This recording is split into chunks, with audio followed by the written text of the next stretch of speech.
Assalamualaikum warahmatullahi wabarakatuh. Baiklah, kami akan mempresentasikan laporan penelitian anatomi dan fisiologi manusia dengan judul Sistem Pencernaan. Kami dari kelompok 3 dengan beranggotakan yang pertama Dio Ilhami, yang kedua ada Nanda Syaifullah, yang ketiga ada Guswandi Rahmat.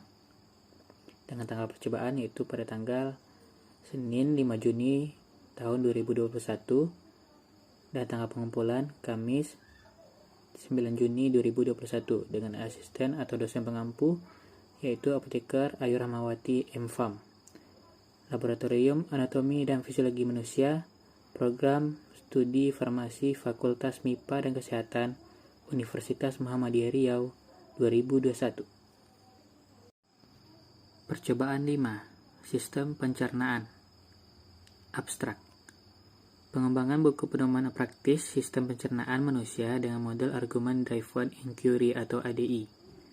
Penelitian ini bertujuan untuk mendeskripsikan validitas dan kepraktisan buku panduan sistem pencernaan manusia dengan model ADI. Penelitian dan pengembangan R&D menggunakan model 4D mulai dari define, design, development, dan menyebarluaskan, namun penelitian ini tahapnya hanya sampai tahap pengembangan. Itu produk yang dikembangkan dibuat dengan sampel yang menarik, huruf Century dengan ukuran 12 yang memiliki telah sesuai dengan EID. Pedoman tersebut terdiri dari identitas siswa, landasan teori, tujuan, pertanyaan, alat, bahan, langkah kerja, skema, dan argumentasi, dan laporan. Hasil validasi ahli dan praktisi menunjukkan bahwa valid kategori sangat baik.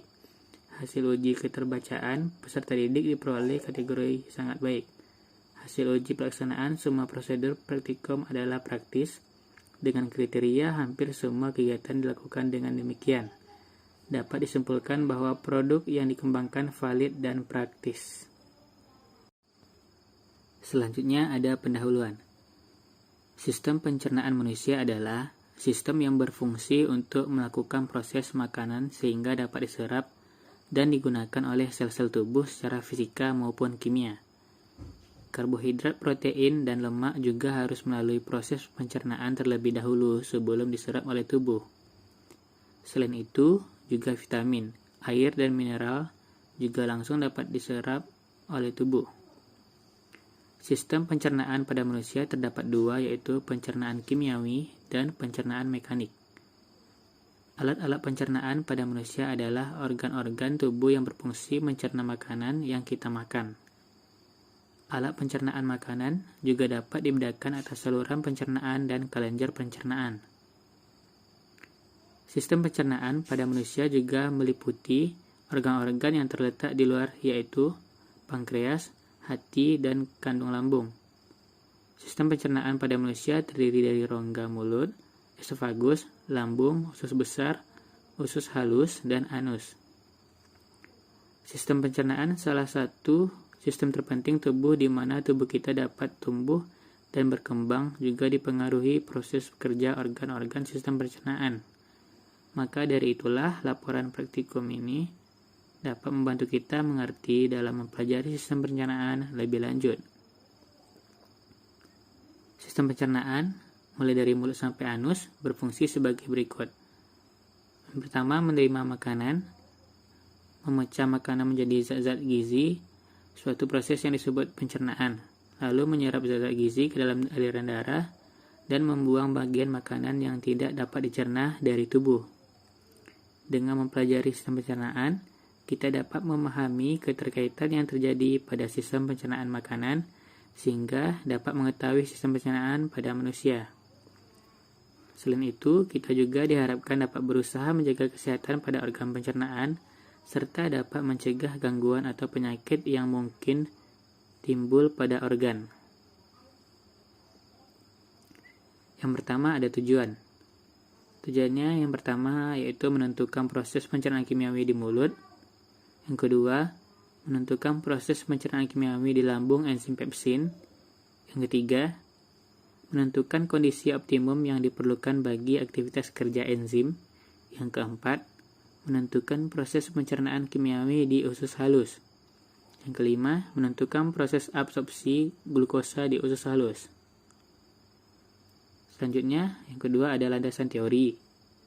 Saluran pencernaan terdiri atas mulut atau oris, tekak atau faring, kerongkongan atau esofagus, lambung atau ventriculus, usus halus atau intestinum minor, usus besar atau intestinum mayor, rektum, anus. Alat penghasil getah cerna yaitu yang pertama, kelenjar ludah, kelenjar parotis, kelenjar submaxillaris, kelenjar sublingualis. Yang kedua ada kelenjar getah lambung, yang ketiga ada kelenjar hati, yang keempat ada kelenjar pankreas. Yang kelima ada kelenjar getah usus.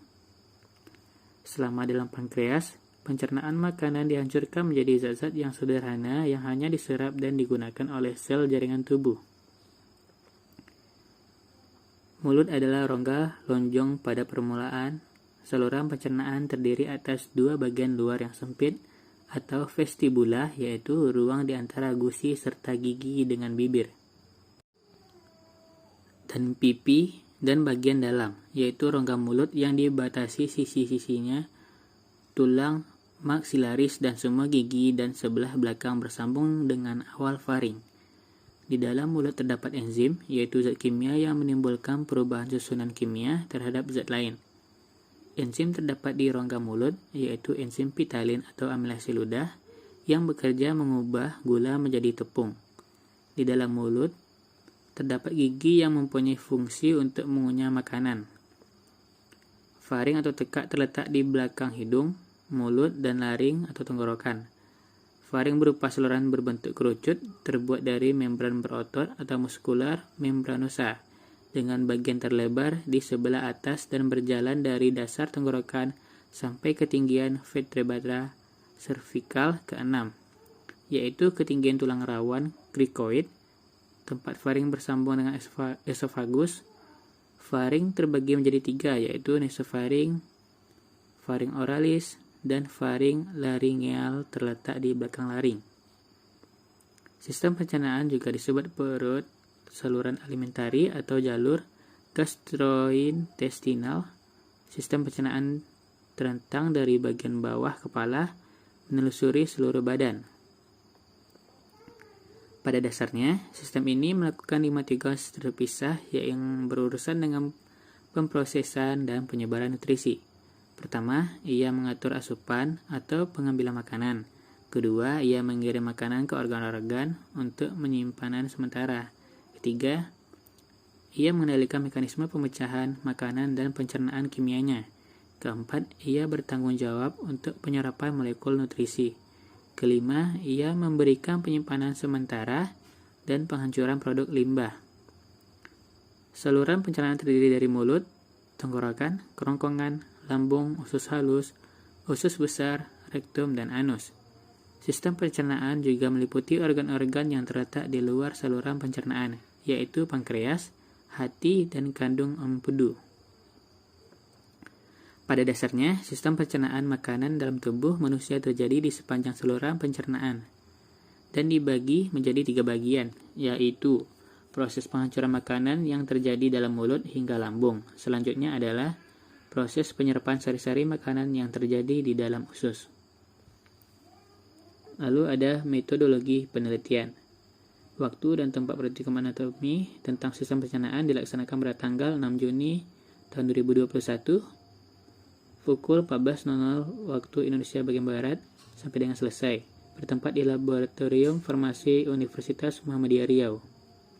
Materi media dan bahan adapun media dan bahan yang digunakan saat praktikum anatomi mengenai sistem pencernaan antara lain 1 buah wireless, 1 buah mikrofon, 1 buah LCD, dan PowerPoint Text Digestive System.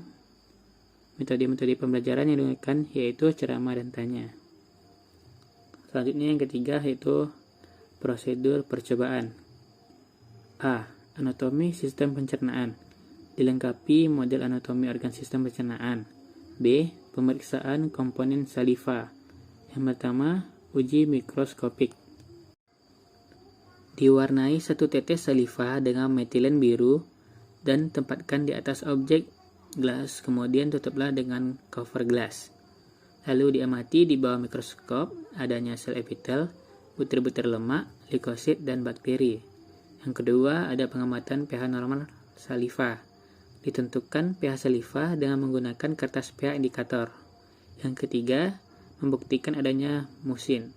Diambil sedikit saliva, kemudian tetesi dengan asam asetat sebanyak 6%. Adanya endapan menunjukkan bahwa pada saliva terdapat musin. Yang keempat, membuktikan adanya protein. Diambil 5 ml saliva, masukkan ke dalam tabung reaksi, lalu lakukan uji biuret dengan cara yang pertama, basahkan saliva melalui penambahan 5 ml NaOH enser. Yang kedua, tambahkan CU-sulfat 1%, tetes demi tetes, dapati timbul warna merah dan ungu. Yang ketiga, adanya protein ditunjukkan oleh terjadinya warna merah ungu. Mengapa? Yang selanjutnya C. Pencernaan pati di mulut oleh saliva. Yang pertama, buat pasta kani. Pasta amilum 3% dengan cara amilum dilarutkan dalam air dingin kemudian dipanaskan. Yang kedua, masukkan 20 ml pasta amilum ke dalam gelas kimia, tambahkan 10 tetes saliva lalu aduk hingga merata. Ketiga, biarkan selama 1 menit. Keempat, setelah 1 menit, lakukanlah 2 hal berikut secara bersamaan. Yang pertama, ambil 1 tetes larutan pasta amilum ditambah dengan saliva, teteskan pada plat tetes, kemudian tambahkan 1 hingga 2 tetes larutan iodium. Yang kedua, ambil 3 tetes larutan amilum ditambah dengan saliva, masukkan ke dalam tabung reaksi yang berisi 5 ml larutan benedik. Yang kelima, amati apakah telah terjadi hilangnya kekeruhan larutan. Hilangnya kekeruhan larutan ini menunjukkan bahwa pati telah melarut. Keenam, setiap menit berikutnya lakukan lagi hal yang sama seperti langkah di atas, yaitu ambil 1 tetes larutan pasta amilum ditambah dengan saliva yang diuji dengan larutan iodium dan 3 tetes larutan pasta amilum ditambah dengan saliva yang diuji dengan larutan benedik. Ketujuh, lakukan terus sampai tercapai titik akromik melalui tahap-tahap berikut. Yang pertama ada tahap larutan pasta amilum ditambah dengan saliva dengan iodium, lalu timbul warna biru jernih. Kedua, larutan pasta amilum ditambah dengan saliva dan larutan benedik, lalu kekeruhan hilang. Ketiga, larutan pasta amilum ditambah dengan saliva dengan iodium, lalu timbul warna merah. Hal ini menunjukkan amilum telah menjadi erythrodextrin. Yang keempat, larutan amilum ditambah dengan saliva dengan iodium lama-kelamaan menimbulkan larutan yang tidak berwarna. Hal ini menunjukkan bahwa proses pemecahan amilum telah menghasilkan akromodextrin. Tahap ini disebut titik akromik. Kedelapan, bila telah tercapai titik akromik, panaskan semua tabung reaksi yang berisi campuran pasta amilum ditambah dengan saliva dengan larutan benedik di penangas air yang mendidih selama 5 menit. Lalu sebagian pembanding, kita gunakan tabung berisi larutan benedik yang dicampur dengan 2 ml glukosa sebanyak 10%. Selanjutnya yang ke-9, biarkan menjadi dingin. Kemudian yang 10, amati perubahan warna yang terjadi. Perubahan warna yang terjadi dapat dijadikan indikator apakah amilum telah dicerna oleh enzim-enzim dalam saliva dan proses pencernaan tersebut telah sampai ke tahap mana. Data penelitian. Ini ada gambar anatomi sistem pencernaan, bisa dilihat. Sistem pencernaan pada manusia itu terdiri dari lidah, ada hati atau liver, empedu, pankreas, usus besar, kelenjar ludah, faring, esofagus, lambung, dan usus kecil.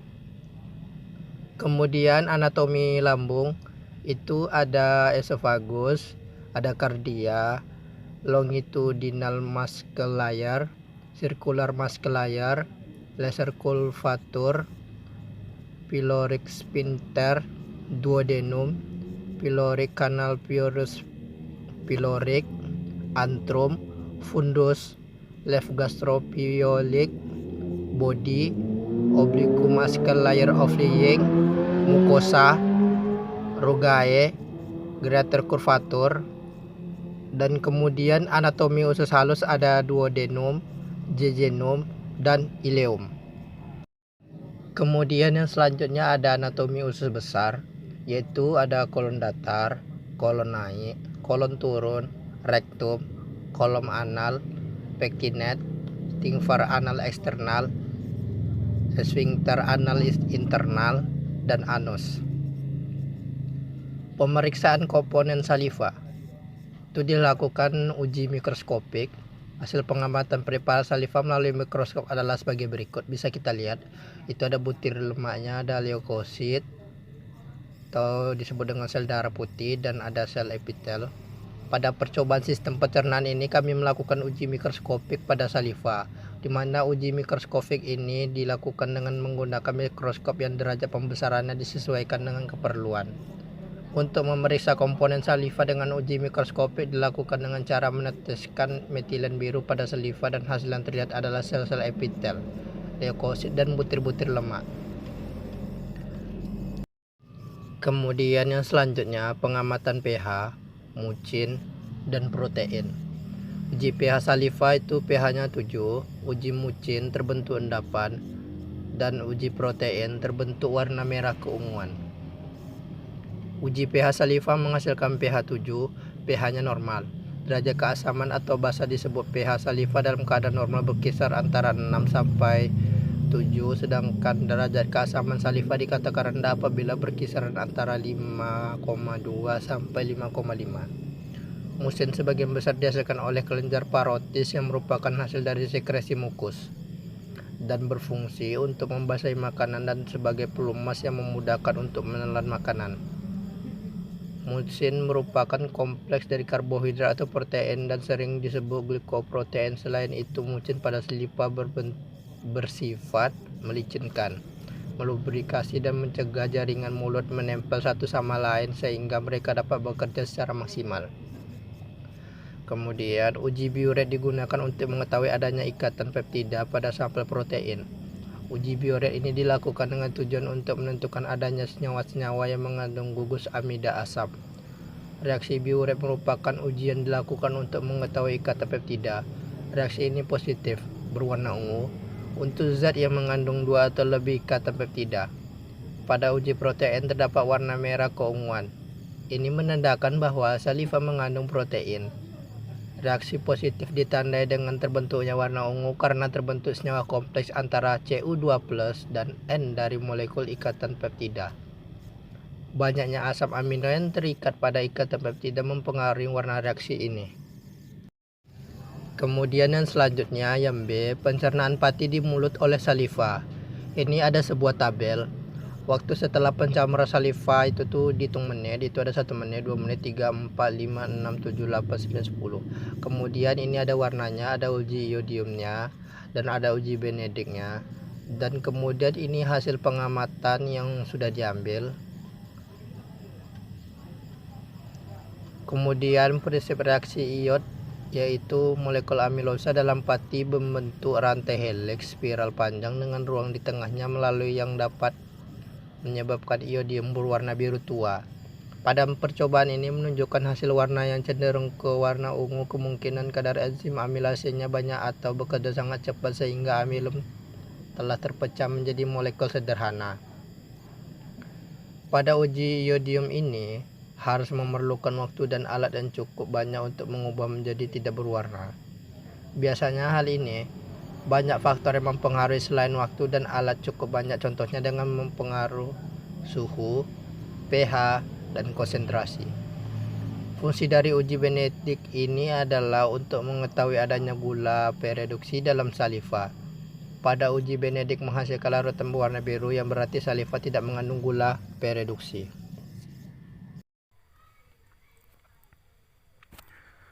Larutan berwarna merah muda kejinggaan setelah dilakukannya uji buret.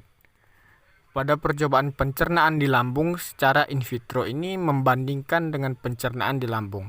Putih telur ditambah pepsin berfungsi untuk mengubah protein menjadi pepton. Setelah diinkubasi 30 derajat 37 derajat Celcius selama 3 hari terdapat endapan dan menjadi larut karena suhu mempengaruhi kelarutan. Apabila masih terdapat endapan maka disaring terlebih dahulu. Nah, kemudian kondisi optimum untuk aktivasi pepsin. Yang pertama itu ada tabung 1 tambah 2 sebelum diinkubasi dan tabung sesudah diinkubasi. Pepsin adalah enzim yang terdapat dalam perut yang akan mulai mencerna protein dengan memecah protein menjadi bagian-bagian yang lebih kecil.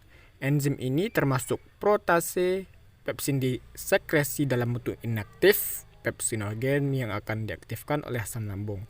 Enzim ini diproduksi oleh bagian mukosa dalam perut yang berfungsi untuk mendegradasi protein. Nah, dalam percobaan ini terbentuklah beberapa warna hasil dari inkubasi. Yang pertama itu ada merah jingga, ungu, merah jingga lagi, kuning tua, dan ungu. Nah, untuk pencernaan kimiawi di usus, pada percobaan ini untuk membandingkan kecepatan pencernaan albumin dan serum darah, ini ada rumusnya, itu ada larutan serum darah tambah pankreatin, dilakukan uji buret dan mendapat warna keunguan. Dan dalam larutan albumin ditambahkan pankreatin, dimasukkan ke uji buret dan berwarna merah. Berwarna jingga.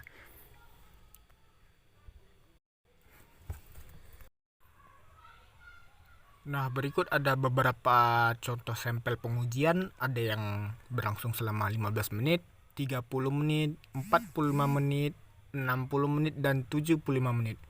Dan sampel-sampel ini diperhatikan keadaan warna, endapan, bahkan warna yang ditimbulkan setelah diaduk dan menjadi endapan. Kerja garam empedu terhadap pencernaan lemak, yaitu ada terdapat 2 percobaan juga, yaitu minyak dan air terpisah. Yang kedua, minyak terdispersi merata di dalam air. Ini bisa dilihat gambarnya sebelum dikocok, tabung setelah dikocok, dan tabung 2 setelah dikocok juga. Percobaan untuk membandingkan kecepatan pencernaan albumin dan serum darah. Pada percobaan ini mengamati kecepatan pencernaan albumin dan serum darah. Salah satu zat yang terkandung di dalam serum adalah albumin yang merupakan protein globular. Protein ini memiliki sifat-sifat yang khas. Salah satunya dapat terdenaturasi atau terjadi perubahan struktur. Hal ini dapat ditandai dengan terbentuknya endapan. Terbentuknya endapan dapat dilakukan dengan penambahan asam, ion logam, garam, divalen, atau dengan pemanasan. Pada pencampuran atau serum darah tambah pankreatin, albumin tambah pankreatin juga yang terjadi pada serum darah dan albumin tidak kurang dari 15 menit albumin menjadi warna biru kuning, sedangkan serum menjadi warna biru tidak kurang dari 30 menit. Kerja garam empedu terhadap pencernaan lemak pada percobaan ini yaitu mengamati terjadinya emulsi dan dispersi. Dilakukan dengan menggunakan air dan minyak. Emulsi merupakan jenis koloid dengan fase terdispersinya merupakan fase cair. Dengan medium, pendispersinya bisa berupa zat padat, cair, ataupun gas. Emulsi merupakan suatu sistem yang tidak stabil sehingga dibutuhkan zat pengemulsi atau emulgator untuk menstabilkannya. Pemecahan lemak dengan cara hidrolisis dibantu oleh garam asam empedu yang terdapat dalam cairan empedu dan berfungsi sebagai emulgator. Garam empedu adalah sebuah senyawa amfipatik, salah satu sisanya dapat larut dalam air, polar atau hidrofilik. Dan sisi yang lainnya tidak larut dalam air atau non-polar atau bisa disebut hidrofobik. Struktur amfipatik inilah yang dapat menyebabkan garam empedu mampu mengemulsikan lemak dan secara langsung mempengaruhi kehidupan mikroorganisme. Dan selanjutnya bisa kita lihat sama-sama itu pembahasan. Sistem pencernaan makanan merupakan sistem organ yang bertugas menerima, memproses, dan menyerap makanan agar dapat dimanfaatkan oleh tubuh guna proses metabolisme. Proses ini terjadi karena makanan yang kita makan tidak akan mungkin bisa diserap langsung, tentunya harus melewati beberapa proses.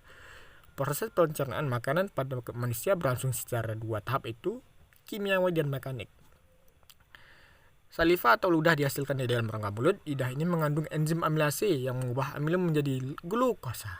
Saliva adalah cairan yang bersifat alkali. Saliva mengandung musin, enzim pencernaan zat tepung, yaitu ptyalin dan sedikit zat padat. Lanjutan dari slide yang tadi, yaitu makanan yang dikonsumsi tak sepenuhnya di zat-zat gizi yang dapat diserap. Sisa makanan yang tidak diserap dan tidak dibutuhkan oleh tubuh akan dikeluarkan melalui anus sebagai proses metabolisme tubuh. Sistem pencernaan yang baik sangat berpengaruh pada pertumbuhan dan perkembangan manusia karena sistem pencernaan merupakan sistem dasar sebelum sistem-sistem tubuh yang lain bekerja. Karena sumber energi yang didapat dari organ lain bergantung dari sistem pencernaan dalam memprosesnya. Nah, kita bisa mengambil kesimpulan yaitu manusia membutuhkan makanan untuk hidup tentunya. Makanan yang telah dimakan akan diuraikan dalam sistem pencernaan menjadi sumber energi, komponen penyusun sel dan jaringan, dan nutrisi yang dibutuhkan oleh tubuh. Nah, oleh karena itu, sistem pencernaan juga akan memecah molekul makanan yang kompleks menjadi molekul yang sederhana dengan bantuan enzim sehingga mudah dicerna. Nah, berikut ada daftar pustaka yang kami gunakan, yaitu ada edisi Pearce, Saifuddin, Wheeler, dan White. Sekian. Terima kasih.